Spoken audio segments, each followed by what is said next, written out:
We will be picking up on God Will Work With You, But Not For You, A Living Philosophy by Lau Russell. Chapter 15. Time to redeem ourselves from what we just read a minute ago. Where do I go when I die? Death has been the greatest mystery of the ages. Where do I go when I die is one of the greatest unsolved questions of the ages. Since the early pagan days, the after-death condition of man has caused many false concepts to come into being regarding this question. These many primitive and pagan conceptions inherited from primate days have never been modified because of lack of real knowledge among the masses. Intellectual, scientific, and cultural people have cleansed their minds of such thinking, but have never substituted another logical or scientific answer to replace the old pagan concepts. Let us give consideration to this question and demonstrate that there is no basis whatsoever for these ancient pagan beliefs or after-death identities of bodies. Every one of these various concepts is founded on the false premise that the body is the person, the identity, the being. As the body is not the person or the identity, these conceptions fall apart by sheer logic. The question, where do I go when I die, has two answers. It has one answer for the idea that the body is the person, and another answer for the idea that the mind is the person. Let us answer the last question first. The answer is that you do not die. You are a soul, which is a unit of immortal mind. You are an identity within the universal oneness, but you are that oneness. You are thinking. You are the thinking of the thinker who centers a body which records the thoughts of the thinker. You are the desire in mind to manifest mind. You are the universe manifesting the whole universe at one pinpoint soul of all the universe. That which you manifest at your one pinpoint of the universe is re-manifested in all of the universe. You cannot manifest separateness, for there is no separateness to manifest. You are the divinity dwelling in the impenetrable dark of motion for long ages of seeking to penetrate the dark. You are the genius who has penetrated the dark to henceforth dwell in the light. You are the conscious mind, fully knowing the light of your immortality, fully commanding your thinking and the body which images your thinking. Let us now reconstruct the question to read, where does my body go when it dies? The answer to that question is that your body does not die. It lies down to rest, periodically for the purpose of renewal, but its life and the body pattern and the record of every thought you have ever given birth to is enfolded in your soul seed. It will but realize that your living body is but a machine which performs the work decreed for it to do by the mind intelligence which enters it. You will not have any concern about what happens to it. The only reason you have concern about your body is because the long habit of thinking of your body as you.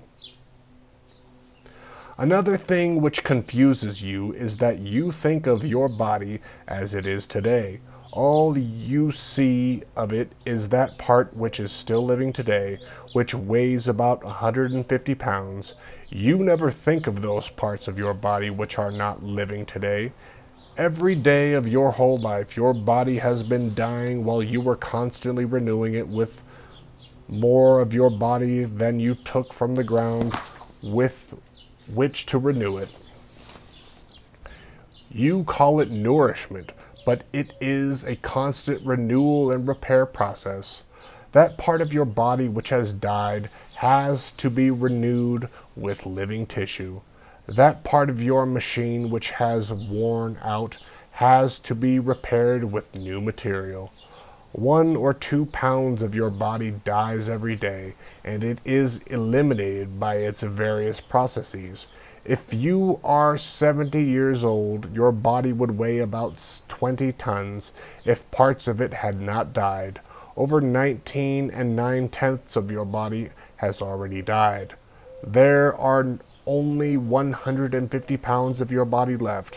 Why should you be more concerned about what happens to the few pounds of your body which are going to die than you are concerned about the many tons of your body which have already died? The parts which have died have been returned to the ground. The small part which still remains should be returned to the ground in order that your new body and other bodies can be reborn from it.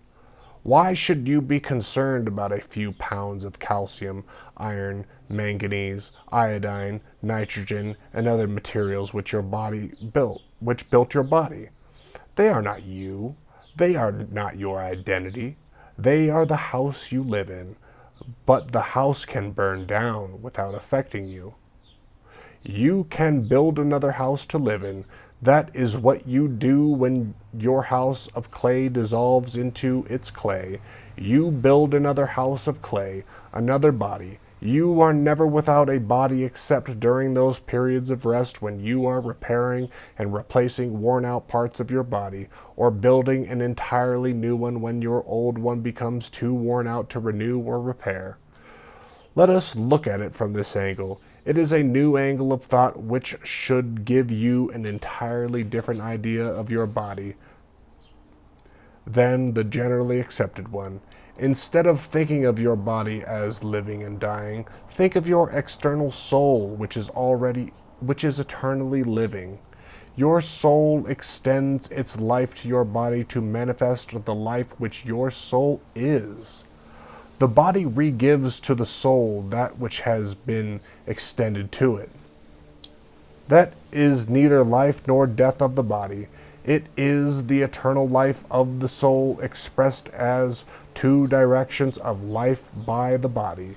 You must, therefore, learn to think of life as action and death as rest from action. Every day of your life is divided into action and rest from action. You are awake and active all day. Your body is thoroughly aware of its existence, but you rest each night and your body is as thoroughly unaware of its existence as though it were dead. The only reason you rest at night is to renew and repair your body. When your body is entirely worn out, you rest a longer time between periods of full renewal than between partial renewal.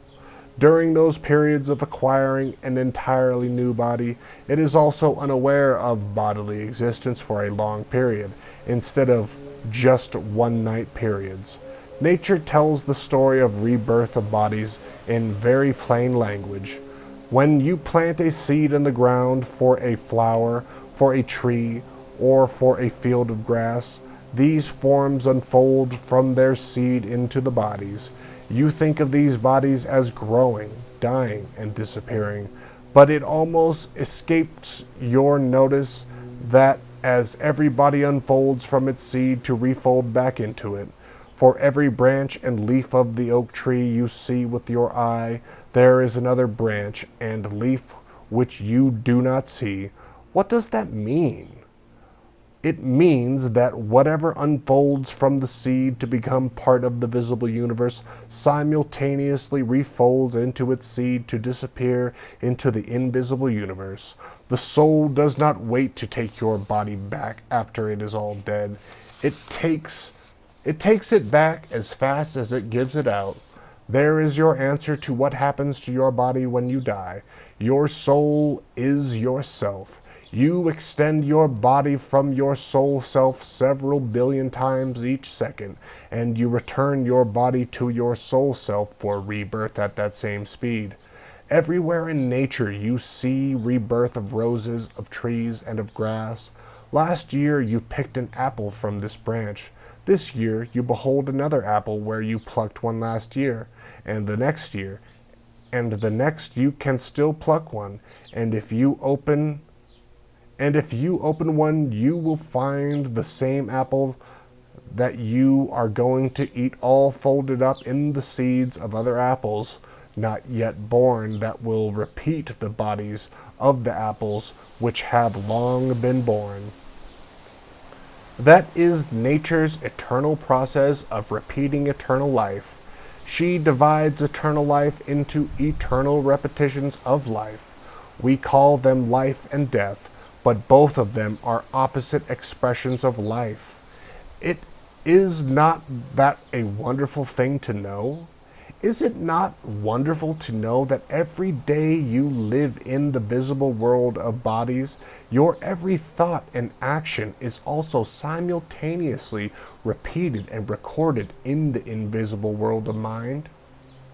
During all the ages of your unfolding as an individual entity, you have repeated your own self in each new body, and every experience which has progressed or retarded you is also repeated.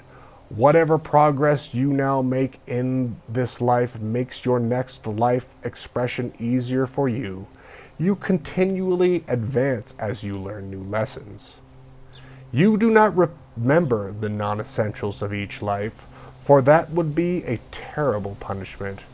You would but live a life of continual remorse if you had to relive the experiences of the hard struggles which brought you out of the jungle in today's pleasant meadows. You do remember the essentials, however. If you have been a musician for several lives and have thought music more than any other thought during those lives, you will undoubtedly think music again in succeeding lives.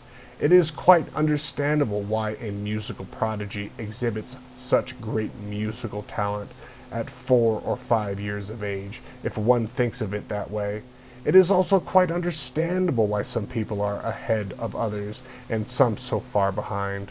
When you look over the human race, you see many who exhibit the qualities of masters and leaders, while many more are but followers. That does not mean that some are older souls than others. It simply means that some have made more of each life than others. The great and wonderful thing about life is to learn to live it by profiting by every experience one must have on the long journey from body realization to mind knowing, which also means from physical man to divine spirit within man. The more you learn in each period of unfolding, the more speedily you become aware of the kingdom of heaven within you as the goal of life. From that moment on, the road is clear, for knowing the glory of life, each period of it leads nearer and nearer to full illumination of divine consciousness in that light. Summary. In the first part of the journey of man from dark In the first part of the journey of man from the dark of complete ignorance to the light of omniscience is entirely centered upon the import of his body. He knows naught else but body and requirements for body survival. His body works for him, fights for him, and provides him with its varying sensations and emotions. After the dawn of consciousness in him, he acquires knowledge, which he thinks of as being a part of his body. He believes that his brain is that part of his body which thinks and knows. He builds a concept which links his identity and personal powers to his body. Together with that concept, he thinks that body is reality, and that all reality is limited to what the senses of the body can detect. This growing concept of early man gradually built up a reverence and concern for his body. When he died, he thought that his identity died with him. His reverence for his dead self led him to build great tombs and sepulchres, even to such monuments for the dead as the great pyramids of Egypt. As spiritual man unfolds, he gradually loses his sense of body reality until that great day of his awakening to mind consciousness, when he loses all body reverence and as full knowledge of its unreality dawns upon him. The highest moments of exaltation of the genius are those of complete forgetfulness of body. It must never be forgotten, however, that our bodies are marvelous instruments given to us to manifest our spiritual identity, and as such should be revered and cared for as a means of expressing the beauty of God's creation. The more we know how to care for it and keep it in balance with God's law, the more we can forget it to express mind creativeness. We are still in the early stages of human unfolding when we revere our dead bodies and have deep concern for them. Many still feel that their identities are buried with their bodies and believe that when you're dead, you're dead. But practically all still ask, where do I go when I die? As the divinity of man awakens in him and he knows his self as mind, which centers motion, his concern as to what happens to his body will wholly pass away from him. That will be the great day of real knowing, the day when power in man is purely spiritual, the day when inner vision can see reality in invisible cause of the vision of the visible. I gotta read that again. That will be the great day of real knowing, the day when power in man is purely spiritual, the day when inner vision can see reality in the invisible cause of the visible. This unfolding will someday come to man. He cannot avoid it, but the knowledge given herein will hasten its too slow unfolding by the hard way of praying for it through painful experience. It could save man many incarnations by thus illuminating his dark road with new light.